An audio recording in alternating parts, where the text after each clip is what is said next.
In this demo, we're going to take a look at Curiosity Software's integration with Tricentis qTest to import existing test assets. In this demo, we'll be looking at Test Modeler, which is a tool for model-based testing.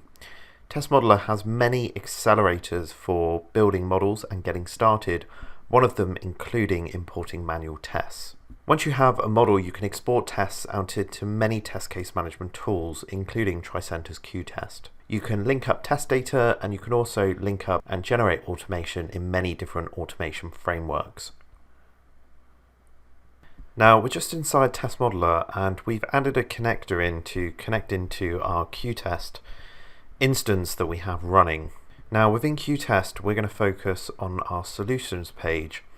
And what we have is a few test cases that exist already for different parts of this application, like the exploratory testing, the agile testing. And if we take a look inside here, you'll see that these have different corresponding test steps and expected results. Now, all we need to do from Test Modeler is come in and create a new model. And what we can then do is we can come over to the connectors view.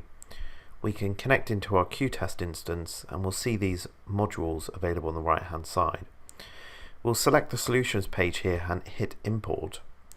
And what this has done is it's taken the test cases that we had available, the 4 tests here, and it has imported them and amalgamated them to create a model, which is what we're seeing below here. It's also imported the paths here and the tests, and we can see the different routes that were imported as we go through the model. We can now use this as a great foundation to either start augmenting our test cases to add additional edge cases and scenarios, or we can use this now as a foundation to start creating automated test models. Thanks for watching this video. Visit testmodeler.io to start your free trial today.